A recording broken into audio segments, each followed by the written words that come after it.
Assalamualaikum warahmatullahi wabarakatuh.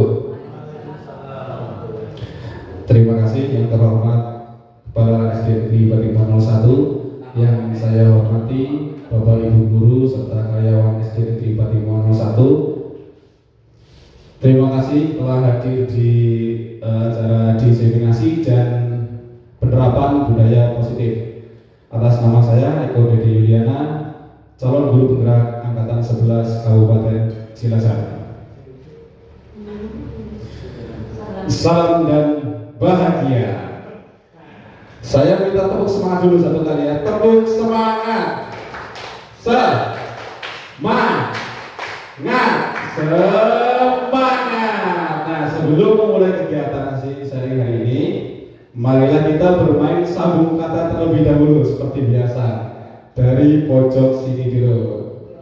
Nanti boleh beberapa kata, tidak hanya 3 kata ya. Boleh lebih dari 3 kata, terserah. Saya awali dengan kalimat saya cinta sekali dengan Indonesia. Dilanjut. Lebih 3 kata tidak apa-apa. Kata terakhir ya.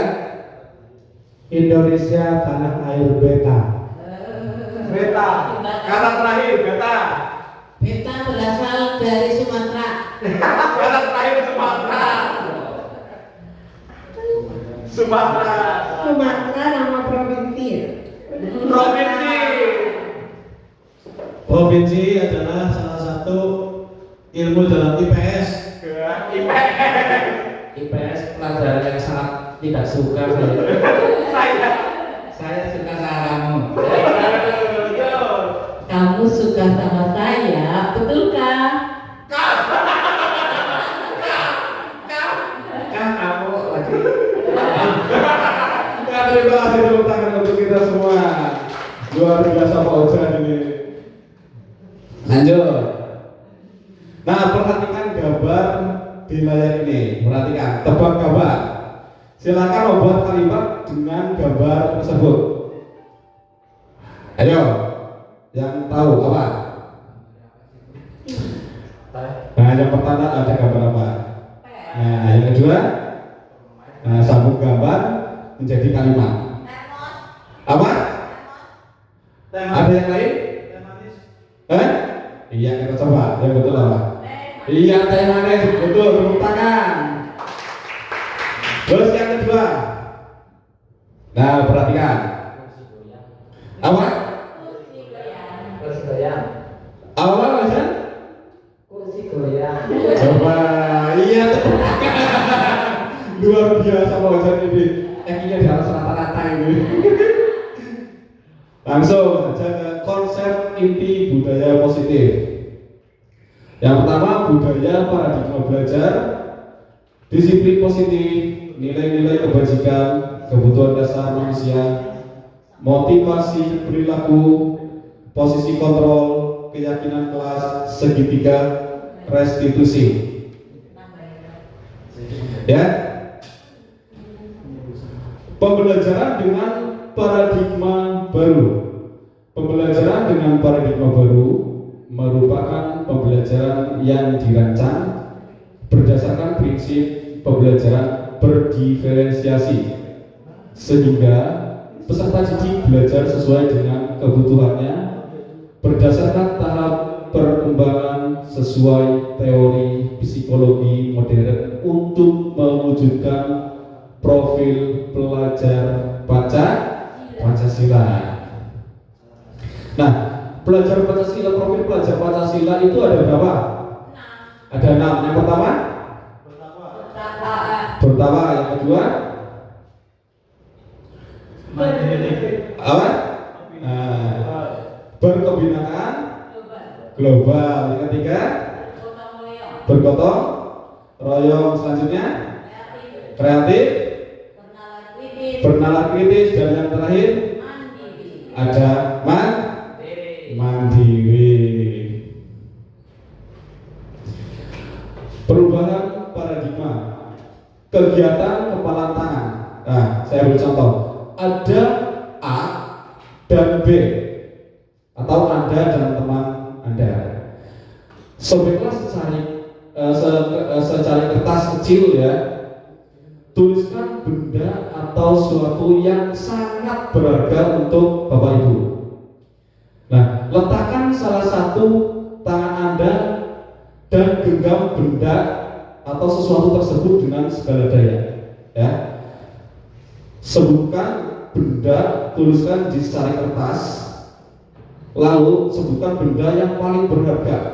Misalkan istri, boleh tidak? Boleh, itu yang paling berharga ya. Sangat berharga sekali ya, Pak Dep. Iya. Iya. Terus genggam, Bapak Ibu genggam dengan segala daya. Buatlah sebuah kepalanya. Nah, saat teman Anda, teman Bapak Ibu akan mencoba dengan sekuat tenaga dengan berbagai cara untuk meminta Bapak Ibu memberikan benda tersebut, atau B bisa, atau teman Anda itu bisa membujuk, mengancam, menghardik, merayu, menyuap apa saja agar dapat membuka kepala Anda. Apa yang terjadi jika teman Bapak Ibu itu meminta apa yang paling berharga dari tangan Bapak Ibu dengan mengancam? Apa yang akan terjadi? Jika teman Bapak Ibu meminta apa yang paling berharga dari Bapak Ibu dengan mengancam, kira-kira akan marah tidak? Laporkan polisi. Nah, itu salah satunya ya. Kalau dengan merayu, bisa tidak? Merayu. Kalau teman Bapak Ibu meminta sesuatu yang paling berharga dari Bapak Ibu dengan cara merayu, Oh, tidak semudah itu. tidak semudah itu. Nek bisa bahaya, ya. Si paling berharga bojone kok dirayu pas siap, ya kan? Bahaya. Diwena ya? Kira-kira apa kok jadi diwena ora? Nek bojone dirayu. Ora. Aja. Miskonsepsi tentang teori kontrol, ya. Ini miskonsepsi. Ilusi itu apa? Hayalan ya. Miskonsepsi itu apa? Salah konsep, salah pendapat. Nah, ilusi guru mengontrol murid. Kadang-kadang kita sering memaksakan kehendak kita sebagai guru agar murid itu mematuhi apa yang kita inginkan, sedangkan kita tidak mengetahui apa yang kita inginkan itu benar atau salah, atau memang ada manfaatnya untuk murid. Ya, kita terlalu menghendaki anak itu selalu nurut sama kita, padahal urung tentu. Misalkan saya seorang perokok, saya memerintahkan murid itu, misalkan anak itu namanya Ojan, jangan tau ngerokok, kira-kira benar apa? Salah kan? Nah, itu terlalu mengontrol murid. Yang kedua, ilusi bahwa kritik dan membuat rasa bersalah mampu menguatkan karakter. Contohnya apa Bapak Ibu? Contohnya apa? Contohnya, misalkan Pak Afif membuat kesalahan di sekolah, salah satunya dengan berangkat siang, ya, berangkat siang. Nah, sebagai seorang atasan, ya, seharusnya tidak membuat rasa bersalah kepada Pak Afif. Kisahnya saya. Nah, ya, tentu kalau ada salah, itu sebaiknya yang pertama itu kita apa? Kondisikan dulu emosinya ya. Jangan langsung dibuat merasa bersalah. Selanjutnya, ilusi bahwa semua penguatan positif, efektif, dan bermanfaat. Selanjutnya, ilusi bahwa orang dewasa berhak memaksa. Contoh, aja kene-kene aku tua, ojo nom, ojo perintah kon tuku bako. Kira-kira betul tidak? Betul tidak? Tidak.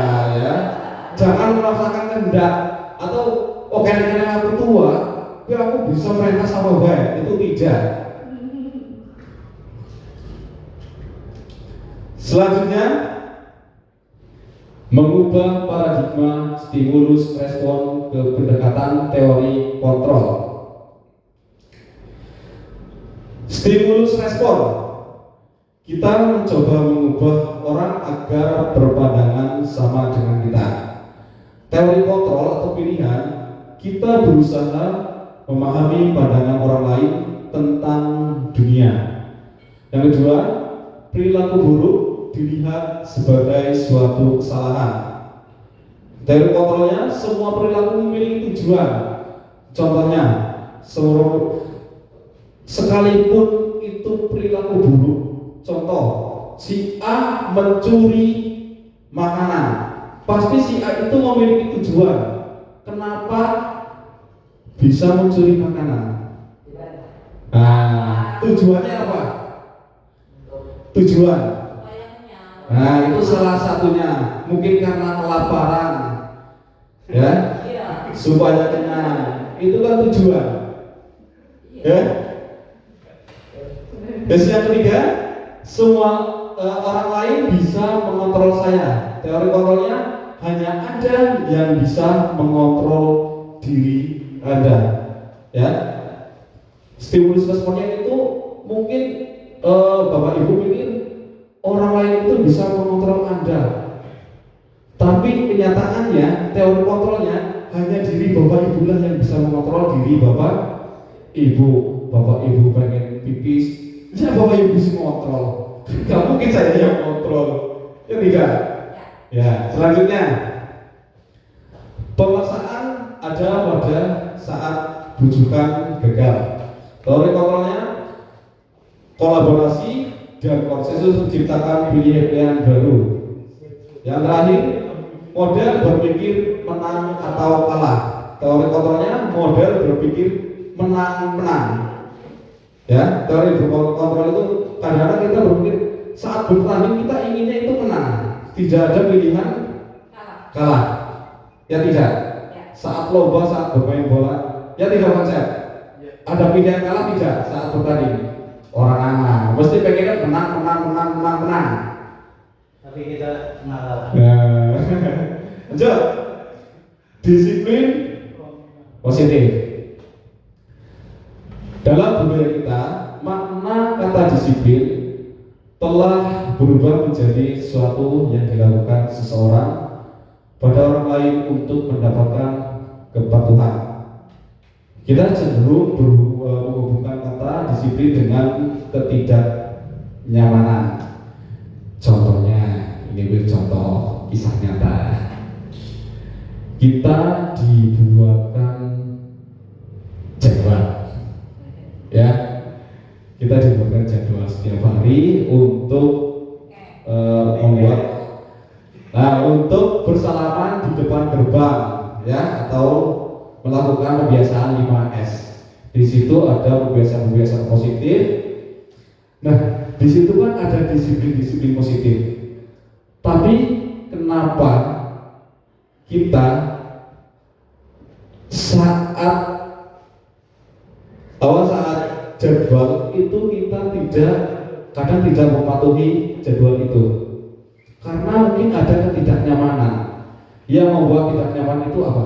Kira-kira berangkat kasih, bangunnya kasih, pagi kan harus bangun, urung nyekel anaknya, wis kudu makan, bojone urung dilus-lus, wis kudu makan. Ya tidak? Iya, gue suatu ketidaknyamanan. Pengen gue bojone dilus-lus, makanya saya kedemen. Jarek tapi urung ngempani pura-pura. Ya. Terus merupakan salah satu pendekatan disiplin diri yang memampukan seseorang untuk mengontrol perilakunya dalam kesadaran dan bertanggung jawab atas tindakan sebagai wujud menghormati diri sendiri dan orang lain. Nah, tentunya kita sebagai pendidik, tujuan kita adalah menuntut murid untuk memiliki disiplin diri, sehingga mereka bisa berperilaku yang mengacu pada nilai-nilai kebajikan universal dan memiliki motivasi instinktif bukan ekstrinsi. Selanjutnya, nilai-nilai kebajikan universal adalah sifat-sifat positif manusia yang merupakan tujuan mulia yang ingin dicapai setiap individu. Selanjutnya, nilai yang disepakati bersama itu lintas bahasa, lintas suku, bisa juga lintas bangsa, agama maupun latar belakang yang lainnya. Contoh profil pelajar Pancasila. Yang pertama ada beriman, bertakwa kepada Tuhan Yang Maha Esa dan berakhlak mulia. Yang kedua ada mandiri, dan yang ketiga ada bernalar kritis. Yang keempat berkebinekaan global, dan yang terakhir ada yang kelima ada gotong royong, dan yang keenam ada kreatif. Menurut Ki Hajar Dewantara, merdeka itu artinya apa? Apa? Nah, merdeka itu artinya tidak hanya terlepas dari perintah, akan tetapi juga cakap buat memerintah diri sendiri, ya. Jadi kita harus juga memaksakan kehendak kita kepada diri sendiri, tentunya dengan kegiatan-kegiatan yang positif. Motivasi internal, menciptakan disiplin positif dan sikap merdeka. Kebutuhan dasar manusia. Kebutuhan dasar manusia adalah segala sesuatu yang kita lakukan untuk mendapatkan apa yang kita inginkan. Seluruh tindakan yang kita lakukan memiliki tujuan tertentu, dan semua usaha terbaik yang kita lakukan adalah dalam rangka agar kebutuhan dasar kita terpenuhi dengan baik. Nah, itu makna dari kebutuhan dasar. Kebutuhan dasar manusia itu ada berapa, Bapak Ibu? Ada berapa? Kebutuhan dasar manusia itu ada? Ada 5. Yang pertama ada bertahan hidup. Yang kedua kasih sayang dan rasa diterima. Yang ketiga penguasaan. Yang keempat apa? Hidup kebebasan. Yang kelima ada kesenangan. Teori kontrol. Nah, teori kontrol mengungkapkan bahwa guru perlu meninjau kembali penerapan disiplin di dalam ruang-ruang kelas mereka selama ini. Apakah telah efektif? Apakah berpusat, kemerdekaan, dan memandirikan murid? Bagaimana dan mengapa? Melalui serangkaian riset dan berdasarkan teori kontrol, Dr. William Glasser Gosen disimpulkan bahwa ada 5 posisi kontrol yang diterapkan seorang guru, orang tua ataupun atasan dalam melakukan kontrol. Kelima posisi kontrol tersebut adalah yang pertama ada penghukum, yang kedua ada membuat rasa bersalah, yang ketiga ada teman, yang keempat pemantau, dan yang terakhir ada manajer. Perhatikan posisi kontrol tersebut. Nah, yang pertama apa, Bapak Ibu? Penghukum itu apa? Nah, seorang menghukum bisa menggunakan apa? Hukuman fisik maupun verbal. Dan yang kedua ada posisi kontrol pembuat rasa bersalah. Pembuat rasa bersalah akan menggunakan keheningan yang membuat orang lain merasa tidak nyaman, bersalah, atau rendah diri. Contohnya apa? Pembuat rasa bersalah. Wis ngerti mangate awal, kok digede-gede bae, nang mangate awal kok jadi ngawal. Nah, itu kan seolah-olah merendahkan dan ingin membuat anak tersebut itu merasa bersalah dengan apa yang dia lakukan, ya. Nah, itu termasuk membuat rasa bersalah. Mohon maaf, kisah nyata. Selanjutnya, posisi kontrol teman yang ketiga, ya. Guru pada posisi ini tidak akan menyakiti murid, namun akan tetap berupaya mengontrol murid melalui persuasi. Contohnya, saat pembelajaran olahraga. Kadang-kadang nek diceluk, mas orang merah, bro ini kira-kira merah orang. Karena kan, nah itu posisi kontrolnya sebagai teman, ya. Terus yang keempat, posisi kontrol pemantau.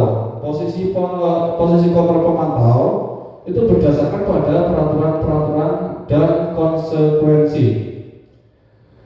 Posisi kontrol di mana guru berbuat sesuatu. Ini yang kelima itu manajer. Manajer itu adalah tingkatan yang paling atas. Kalau bapak ibu sudah pada tahap posisi kontrol manajer, gue diacungi jempol 5, bukan hanya 4, 5. Sini lah pokoknya.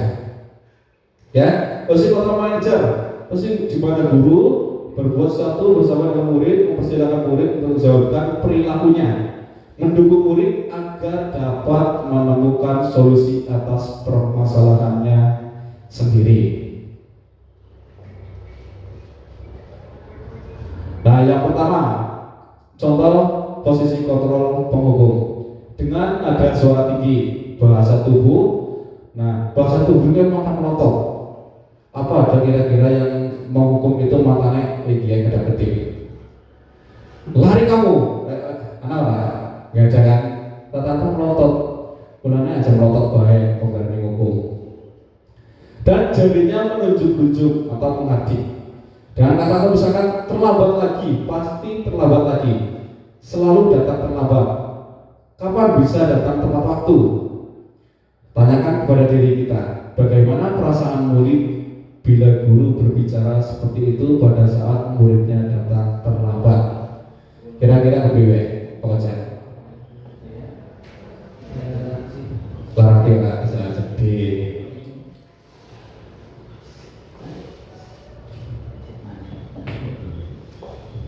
Nah, hasilnya kemungkinan murid akan marah dan mendendam atau bersifat agresif. Bahkan bisa juga murid itu malah tidak manut dengan kita sebagai guru, ya. Malah yang sudah melunjak. Kalau saya dulu naik dihukum, gue tambah melunjak. Kudunya disayang-sayang, ya bu. Lanjut. Yang kedua, posisi kontrol pembuat rasa bersalah. Nah, nadanya biasanya suaranya memelas, halus, sedih, dan bahasa tubuhnya itu merapat pada anak atau lesu. Contohnya, Adi, kamu ini bagaimana ya? Kamu sudah berjanji dengan ibu tidak akan terlambat lagi. Kamu kenapa ya sering sekali mengecewakan ibu? Ibu benar-benar kecewa sekali. Bagaimana perasaan murid bila ditegur dengan cara seperti ini? Kira-kira bagaimana Bapak Ibu? Jika murid ditegur dengan cara seperti ini, itu kira-kira bagaimana? Iya, kira-kira bagaimana perasaannya? Mantul, Pak. Perasaannya mungkin murid akan merasa bersalah, ya. Bersalah telah mengecewakan ibu atau bapak gurunya. Murid akan merasa menjadi orang yang gagal dan tidak sanggup membahagiakan orang lain. Kadang-kala sikap seperti ini lebih berbahaya dari sikap penghukum. Jadi bocah pun kadang-kadang kepikiran terus, nanti balik kepikiran terus. Kadang-kadang kalau dihukum, setelah dihukum kadang-kadang murid itu lupa. Tapi kalau diberi merasa bersalah, anak itu akan mempunyai pikiran yang berlarut-larut. Selanjutnya, posisi kontrol sebagai teman. Dengan ada suara ramah, akrab, dan bercanda. Nah, bahasa tubuhnya itu merapat pada murid, mata dan senyum jenaka. Nah, tentunya sebagai guru kita tidak terlepas dari kontrol ini sebagai teman, ya. Ya, Pak, cek. Ya. Saat pembelajaran PJLK itu kita memang dihadapkan dengan situasi yang sulit, dengan keadaan murid yang seperti ini. Nah, kita tentunya ingin membuat murid itu menjadi nyaman dengan kita. Tentunya salah satunya dengan menjadi temannya. Contohnya, ada Adi, ayolah, bagaimana sih kamu? Kemarin kamu sudah janji ke Bapak bukan? Kenapa terlambat lagi? Sambil tertawa ringan. Jangan terlalu taruh bukti, kira gembrung. Ya sudahlah, tidak apa-apa. Duduk dulu sana. Nah, nanti Pak Guru bantu. Kamu ini, nah sambil senyum-senyum, bagaimana perasaan murid jika gurunya seperti ini? Nah, muridnya tentu akan merasa senang ya, atau akrab karena gurunya seperti ini. Nah, tapi kita sebagai guru tentunya bukan ini yang kita inginkan. Kita inginkan itu yang lebih baik dari sekedar teman ya. Selanjutnya posisi kontrol pemantau. Contohnya Adi, tahu Pak? Nah, guru kamu terlambat 15 menit. Apakah kamu sudah mengerti konsekuensinya yang harus dilakukan bila terlambat? Nah, murid itu menjawab, Pak, saya harus tinggal kelas pada jam istirahat nanti dan mengerjakan tugas ketertinggalan saya. Nah, guru itu, ya benar. Nanti pada saat jam istirahat, kamu harus tinggal di kelas untuk menyelesaikan tugas yang tertinggal tadi. Saya tunggu. Nah, itu tentunya dengan kita sebagai pemantau, itu murid akan memahami konsekuensinya yang harus dijalankan karena telah melanggar salah satu peraturan sekolah ya.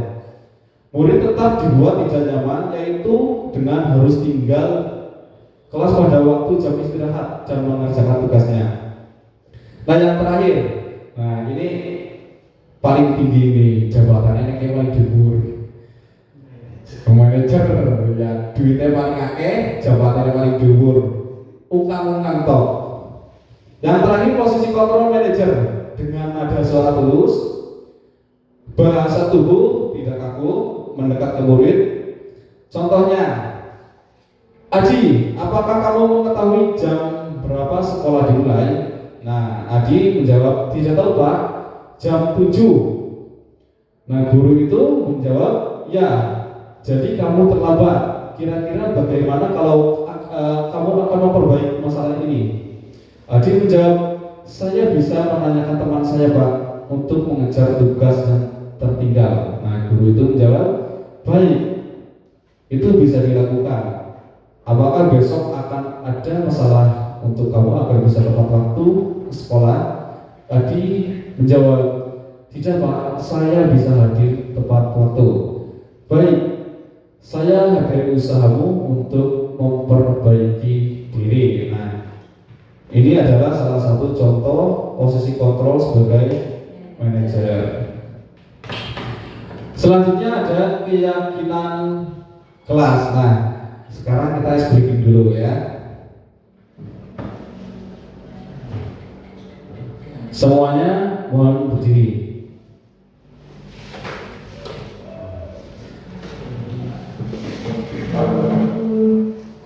Ayo ikuti.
Lebih cepat lagi.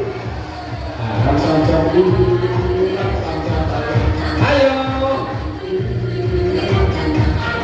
Ayo.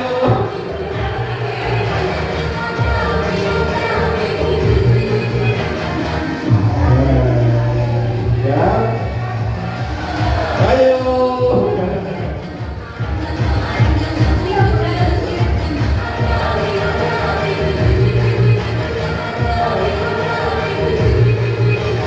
Iya, terima kasih. Tepuk tangan untuk kita semua.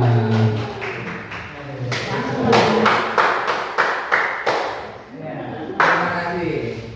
Terima kasih. Lumayan ya. Selanjutnya ada keyakinan kelas. Mengapa tidak peraturan saja Bapak Ibu? Mengapa harus keyakinan kelas? Mengapa betul? Supaya dari keyakinan itu tumbuh. Dari keyakinan ke itu apa tadi? Apa?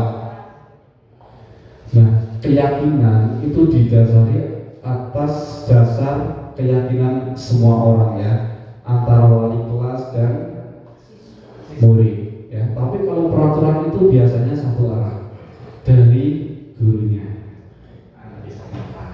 Misalnya. Ya, selanjutnya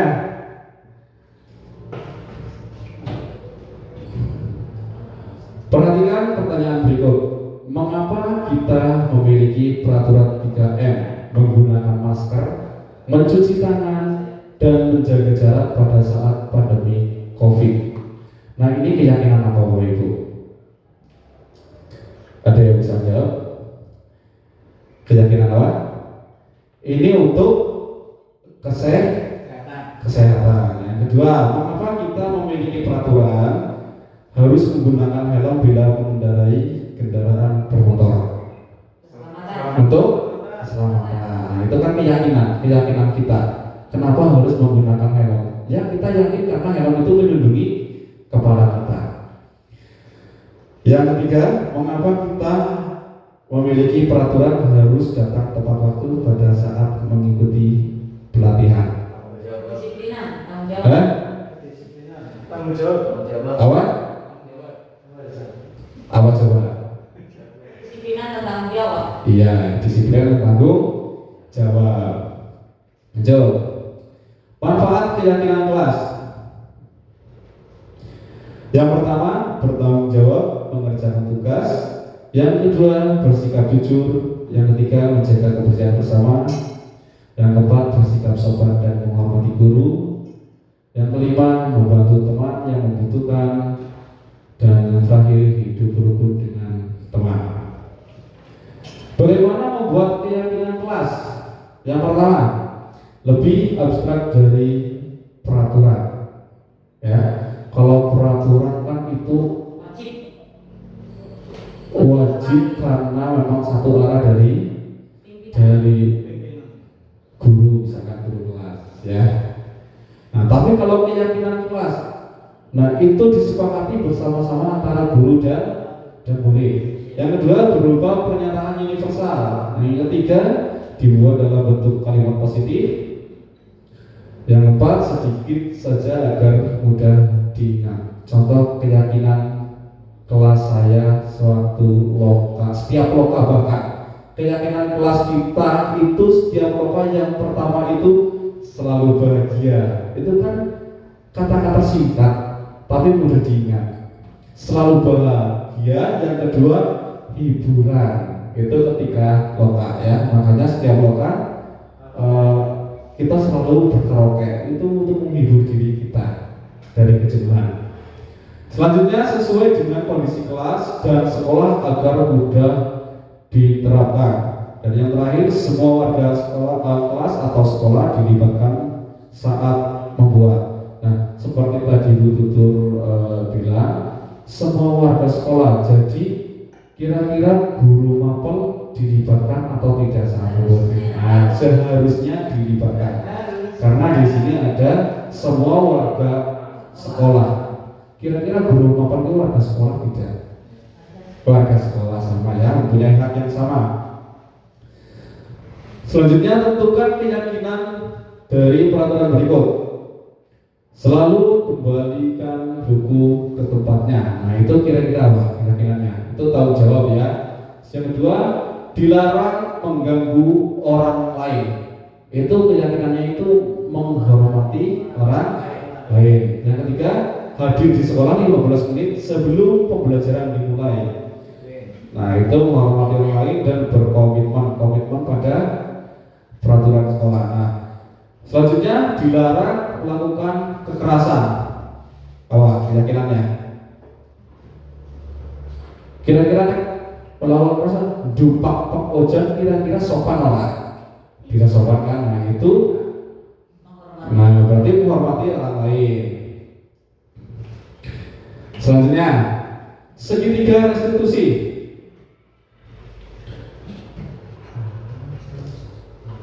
Sebuah cara menanamkan disiplin positif pada murid restitusi adalah proses menciptakan kondisi bagi murid untuk memperbaiki kesalahan mereka sehingga mereka bisa kembali pada kelompok mereka dengan karakter yang lebih kuat. Itu kata Koset 2004. Melalui restitusi, ketika murid berbuat salah, guru akan menanggapi dengan cara apa yang memungkinkan murid untuk membuat evaluasi internal tentang apa yang dapat mereka lakukan untuk memperbaiki kesalahan mereka dan mendapatkan kembali harga dirinya.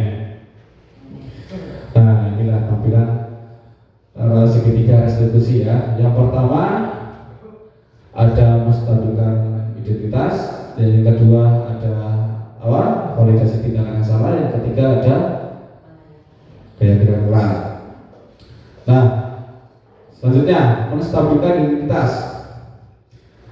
Ini adalah kalimat untuk menstabilkan identitas. Ya, berbuat salah itu tidak apa-apa. Ini salah satu contoh kalimatnya. Tidak ada manusia yang sempurna. Saya juga pernah melakukan kesalahan seperti itu. Kita bisa menyelesaikan ini. Bapak Ibu tidak tertarik mencari siapa yang salah. Nah, itu menstabilkan identitas. Jadi menstabilkan identitas itu kita tidak sedang menghakimi, kita itu sedang meredakan emosi, ya, agar emosinya itu stabil. Yang kedua adalah validasi tindakan yang salah. Nah, salah satu kalimatnya itu, padahal kamu bisa melakukan yang lebih buruk dari ini ya. Kamu pasti punya alasan mengapa melakukan hal itu. Nah, contoh si Iman Atewan ya, si Iman Atewan saat datang itu sebagai guru, kita itu ke anak itu ke murid itu jangan menghardik. Nah, contoh validasi tindakan salah itu kita menanyakan, padahal kamu bisa melakukan yang lebih buruk dari ini. Misalkan berangkat jam 7 lebih 50, kan bisa juga berangkat jam 8 lebih 10. Ya. Nah, kita menanyakan lagi, kamu pasti punya alasan mengapa melakukan hal itu. Jadi anak itu tanpa kita salahkan, anak itu berpikir sendiri, oh iya, tindakanku salah ya. Selanjutnya menanyakan keyakinan. Nah, salah satunya apa yang kita percaya sebagai kelas atau keluarga. Apa nilai-nilai umum yang kita telah sepakati dan seterusnya. Nah, ternyata tidak terasa sudah berapa menit ini, sudah setengah jam lebih ya. Bapak Ibu sudah ngantuk, saya juga sama, sudah lelah, letih, lesu. Terima kasih telah merapat di barisan para guru-guru hebat ini. Terima kasih. Tepuk tangan untuk kita semua. Terima kasih. Sekian dari saya. Assalamualaikum warahmatullahi wabarakatuh.